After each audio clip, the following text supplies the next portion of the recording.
Sa tahimik na umaga na ito, bago ang araw ay ganap na sumikat sa abot-tanaw, at bago ang ingay ng mga nakagawi ang sakupin ng mundo, pinili ko ang sandaling ito upang mas mapalapit sa iyo, Panginoon. Huminga ako ng malalim at kinikilala na nakatayo ako sa harap ng lumikha ng langit at lupa, ang Diyos na nagpapanatili sa bawat pintig ng aking puso. Lumapit ako sa iyo na may inspirasyon ng awit 51, isang sigaw para sa awa, paglilinis at pagpapanumbalik ng kaluluwa. Ngayon, bago ang iyong presensya, nais kong buksan ng buo ang aking puso, nang walang maskara, nang hindi itinatago ang aking mga pagkukulang. Kinikilala ko na kailangan ko ang iyong kapatawaran at ang pagpapanibago ng iyong espiritu upang masimulan ng maayos ang bagong araw na ito.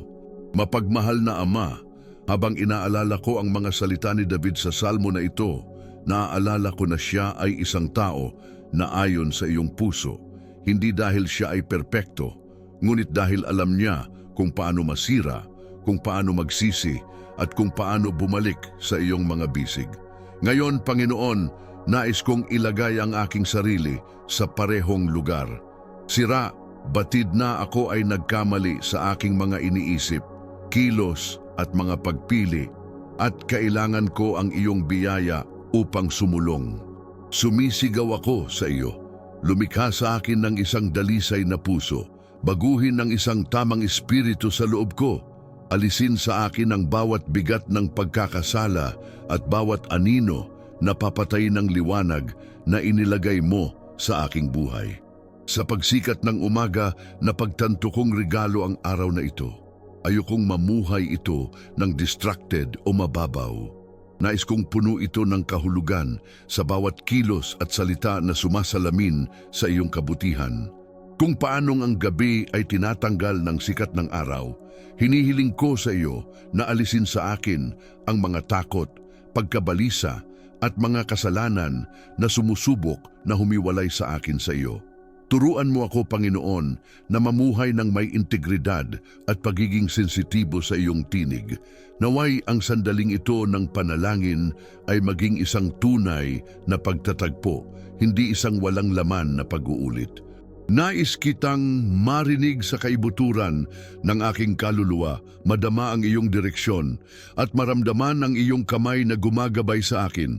Magsalita ka sa akin sa pamamagitan ng iyong salita, itama ako kung kinakailangan, at palakasin mo ako kung saan ako mahina. Ikaw ang aking ligtas na kanlungan at aking kanlungan sa gitna ng mga bagyo. Panginoon, habang nagninilay-nilay ako sa awit 51, naaalala ko na hindi lamang ipinagtapat ni David ang kanyang kasalanan, kundi humiling din ng pagbabago sa loob. Higit pa sa kapatawaran ang gusto niya. Gusto niya ng bagong puso, gusto niyang maranasan muli ang kagalakan ng kaligtasan. Ama, ito rin ang aking dalangin ngayong umaga. Hinihiling ko sa iyo na suriin ang aking puso at ipakita sa akin kung ano ang kailangang alisin, pagalingin o ibalik. Hugasan mo ako sa bawat bahid ng kasalanan, dalisayin mo ang aking isipan ng mga kaisipang hindi ka nakalulugod, irinyo mo ang aking damdamin upang hindi ako mapangibabawan ng galit, takot o kalungkutan. Panginoon, ilang beses ko na bang sinubukang lutasin ang lahat gamit ang sarili kong lakas at nabigo? Ilang beses ko nang inilalayo ang aking sarili sa iyong presensya, naghahanap ng mabilis at walang laman na mga solusyon. Ngunit ngayon sa panalangin ito, bumabalik ako sa iyo na kinikilala na ikaw lamang ang makapagpapanumbalik ng aking buhay. Kailangan kita higit kailanman. Huwag mong kunin ang iyong espiritu sa akin. Huwag mo akong hayaang lumakad nang wala sa iyong gabay. Turuan mo akong simulan ang araw na ito ng may magaan na puso, puno ng pag-asa. Bigyan mo ako ng lakas ng loob na magsimulang muli, karunungan sa pagsasalita at pagkilos, pag-unawa sa paggawa ng mga desisyon. Naway ang bawat hakbang ko ay maitayo sa bato na si Kristo at hindi sa buhangin ng aking sariling mga pagnanasa. Panginoon, gisingin mo sa akin ang pagkauhaw sa iyong presensya, pagkagutom sa iyong salita. At kayong nakikinig ngayon na nagsimula rin sa araw na naghahanap ng panalangin ito, gusto kong sabihin sa inyo ang isang espesyal na bagay. Nakikita ng Diyos ang inyong puso. Alam niya ang iyong mga paghihirap, ang iyong mga pagkakamali, at ang iyong mga luha. At gayon paman ay tinatawag kanya ng mas malapit. Kung ang panalangin ito ay umaantig sa iyong puso, hayaan mo akong maglakad kasama mo araw-araw. Mag-subscribe sa channel at ibahagi sa mga komento kung ano ang iniaalok mo sa Panginoon ngayong umaga. Isulat ang iyong amen, ang iyong kahilingan sa panalangin dahil sama-sama tayong bumubuo ng isang pamilya ng pananampalataya. Ang iyong presensya dito ay mahalaga at ang komunidad na ito ay nilikha upang tanggapin ka at palakasin ang iyong espiritual na paglalakbay. Mahal na Ama, habang tinitingnan ko ang bagong araw na ito, pinipili ko ang pasasalamat. Nagpapasalamat ako sa buhay, sa aking pamilya, sa pagkain na mayroon ako at sa iyong katapatan na binabago tuwing umaga. Sa kabila ng mga paghihirap, alam kong ikaw ay kasama ko. Tulungan mo akong makita ang mga palatandaan ng iyong pangangalaga sa maliliit na detalye, sa hininga ng hangin, sa awit ng mga ibon, sa yakap ng mga mahal ko. Gusto kong maging altar ng pagsamba ang puso ko sa buong araw. Kunin ang aking mga iniisip at ihanay ang mga ito sa iyo. Palayain mo ako sa mga walang kwentang abala na naglalayo sa akin sa iyong presensya. Bigyan mo ako ng balanse upang mahawakan ang aking mga responsibilidad, pagtitiyaga upang matiis ang pressure, at isang mapagbigay na espiritu upang pagpalain ang mga taong tumatawid sa aking landas. Naway ang aking mga salita ay magdulot ng buhay, ang aking mga kilos ay magpalaganap ng kapayapaan, at ang aking presensya ay maging salamin ng iyong pag-ibig. Kapag dumating ang mga hamon, naway hindi ako matakot. Kapag ang mga pinto ay tila sarado, naway magtiwala ako na ang Panginoon ang siyang nagbubukas ng mga landas. At kung anumang hadlang ang nagpatigil sa akin, naway alam kong maghintay sa iyo hanggang sa dumating ang sagot. Ngayon, Panginoon, namamagitan ako para sa mga pagod, nalulumbay at walang pag-asa. Naiisip ko ang bawat taong nagising na may mabigat na puso, nahaharap sa sakit, pagkawala o kahirapan sa pananalapi. Naway bisitahin ng iyong banal na espiritu ang bawat tahanan ngayon at magdala ng ginhawa. Ibuhos ang pagpapagaling sa mga may sakit, ibalik ang mga pamilyang nasa krisis, at palakasin ang mga pinanghihinaan ng loob. Nagdarasal din ako para sa ating lungsod at sa ating bansa. Bantayan ang aming mga pinuno, bigyan sila ng karunungan at takot sa iyo. Iligtas ang ating lupain mula sa karahasan, katiwalian at kawalang katarungan. Naway maitatag ang iyong katarungan at ang iyong kapayapaan ay maghari sa aming mga tao. Panginoon, gawin mo akong instrumento ng pagbabago. Gamitin ang aking buhay upang magdala ng pag-asa sa mga nasa lambak. Turuan mo akong maging bukas palad, tumulong sa mga nangangailangan, maging tagapamayapa kung saan may hindi pagkakaunawaan. At sa inyo na patuloy na kasama ko sa panalangin ito, nais kong pasalamatan kayo para sa sandaling ito ng pananampalataya. Kung ang mensaheng ito ay nagsalita sa iyong puso, kung sa palagay mo ay nire-renew ng Diyos ang iyong lakas ngayon, hinihiling kong mag-subscribe ka sa channel at mag-iwan ng komento. Sabihin sa amin kung paano ka naantig ng panalangin ito at ibahagi ang video na ito sa isang taong kailangang makarinig ng mga salita ng pag-asa. Sama-sama, maaari tayong magpalaganap ng liwanag at maabot ang maraming buhay. Ang iyong pakikilahok ay mahalaga upang mapanatiling buhay at aktibo ang tanikala ng panalangin ito. Mahal na Panginoon, sa sandaling ito nais kong patahimikin ang lahat sa paligid ko at marinig lamang ang iyong boses.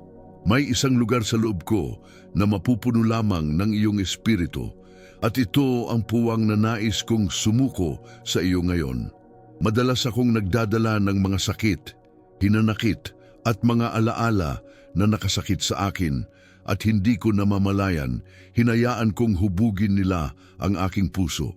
Ngunit ngayon pinili kong iwanan ang nakaraan sa iyong paanan. Pinili kong patawarin ang mga nakasakit sa akin at humingi ng tawad sa mga maaaring nasaktan ko.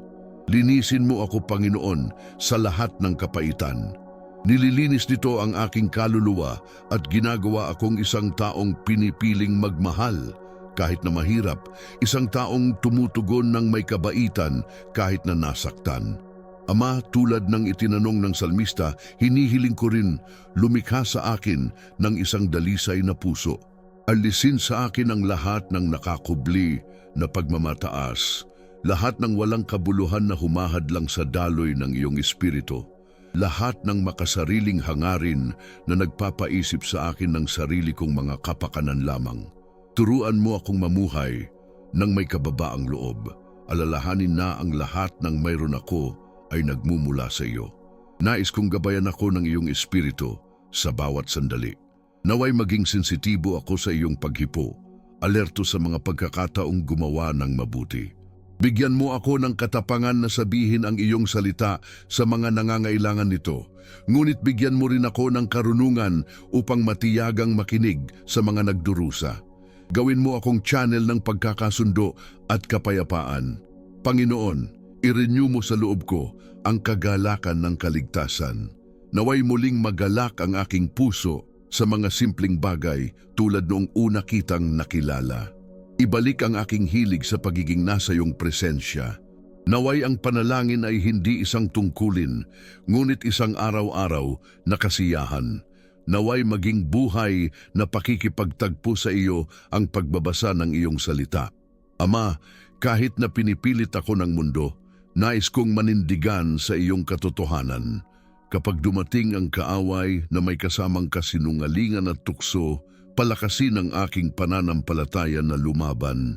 Kapag nakaramdam ako ng pagod o panghihina ng loob, naway ang boses mo ang maging lakas na nagpapalakas sa akin. Ikaw ang aking kanlungan, aking bato, aking pag-asa. At kung ang anumang bahagi ng aking buhay ay hindi pa rin naayon sa iyong plano, ihayag ito sa akin upang maitama ko ito. Alam kong mayroon kang mapayapang pag-iisip para sa akin, na ang iyong mga plano ay upang bigyan ako ng pag-asa at kinabukasan. Turuan mo akong maghintay sa iyong timing nang hindi nagrereklamo, magtiwala kahit hindi ko maintindihan ang paraan.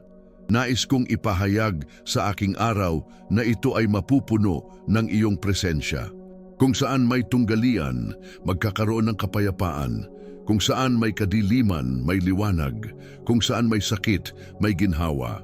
Panginoon, pahiran mo ang aking mga mata upang makakita ng higit sa aking mga kalagayan.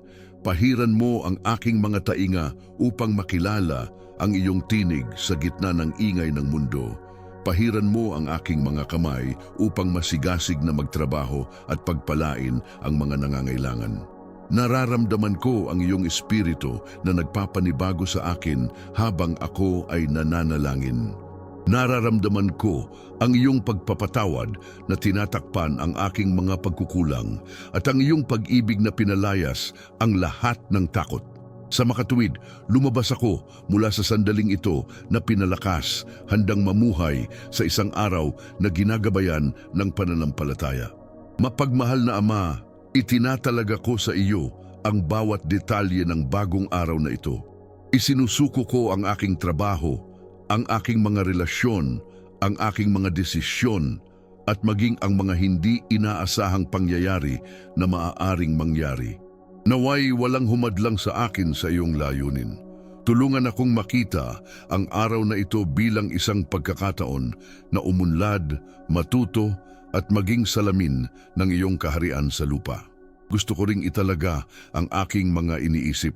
Palayain mo ako sa labis na pag-aalala at pagkabalisa Tulungan akong mag-isip ng mga bagay na dalisay, marangal at nakapagpapasigla.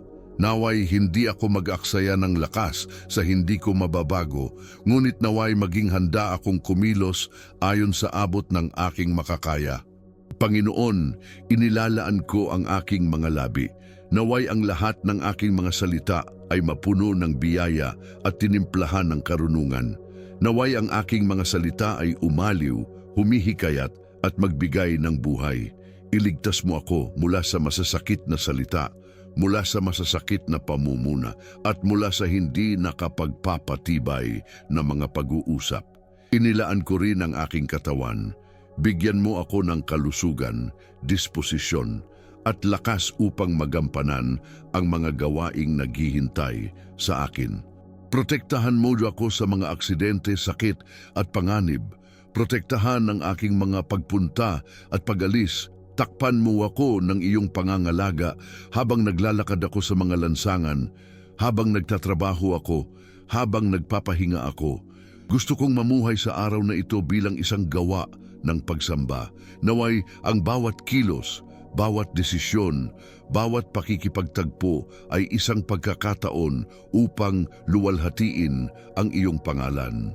Kapag natapos na ang araw, nais kong lumingon at malaman na tinupad ko ang iyong kalooban. Ama, tulungan mo akong maging sensitibo sa mga pangangailangan ng mga nasa paligid ko. Naway hindi lamang ako mabuhay para sa aking sarili, ngunit naway maging isang taong umabot. Kung may nakasalubong ako, maaari ba akong mag-alok ng isang salita ng pampatibay loob? Kung may nakilala akong nag-iisa, naway ako ang kanilang kasama. Kung may nakilala akong nangangailangan, naway maging mapagbigay ako. Panginoon, gisingin mo sa akin ang pagnanais na maglingkod, lumampas sa kung ano ang komportable upang gumawa ng pagbabago saan man ako naroroon. Naway maalala ang aking presensya hindi sa aking sinabi, kundi sa aking ipinarating. Pag-ibig, kabaitan at pag-asa. Ama, ingatan mo ang aking isipan laban sa tuksong mawalan ng loob kapag ang mga bagay ay hindi natuloy ayon sa plano. Bigyan mo ako ng kakayahang makita ang maliwanag na bahagi ng mga sitwasyon at matuto kahit sa mahihirap na araw. Panginoon, nagpapasalamat ako sa iyo para sa oras na ito ng panalangin. Alam kong ang presensya mo ay kasama ko sa bawat salita, sa bawat paghinga. Ngayon, buong kumpiyansa kong ipinahahayag na ako ay nahugasan, napanumbalik at pinalakas upang mabuhay ng isang bagong araw. Walang makapaghihiwalay sa akin sa iyong pag-ibig. Sumamanawa ang iyong pagpapala sa bawat hakbang ko. Naway magkaroon ng kapayapaan saan man ako magpunta. Naway umunlad ang aking mga kamay sa aking gawain. Naway maging matatag ang aking mga paa sa landas at maging bukal ng buhay ang aking bibig. Tinanggap ko na ngayon ang iyong pangako. Ang Panginoon ang aking pastol. Hindi ko gusto. Kahit na lumakad ako sa libis ng lilim ng kamatayan, hindi ako matatakot sa kasamaan sapagkat ikaw ay kasama ko. Ang iyong pamalo at ang iyong tungkod, sila ay umaaliw sa akin. Ipinapahayag ko na ang araw na ito ay magiging mabunga, na makakakita ako ng mga himala, na mararanasan ko ang iyong pangangalaga. Bumangon ako mula sa panalangin ito, nang may katiyakan na ang iyong espiritu ay nasa akin, ginagabayan ako, pinoprotektahan ako, at binibigyan ako ng lakas upang mapagtagumpayan ang bawat hamon. Ama, bantayan mo ang aking pamilya, takpan mo sila ng iyong proteksyon, at punuin ang bawat tahanan ng kagalakan at pakikisama. Naway ang umagang ito ay maging simula ng isang siklo ng pagpapanumbalik para sa ating lahat. Sa pangalan ni Jesus, dalangin ko, nagtitiwala na narinig mo na ang pakiusap na ito at sasagutin mo ito sa iyong perpektong panahon. Amen.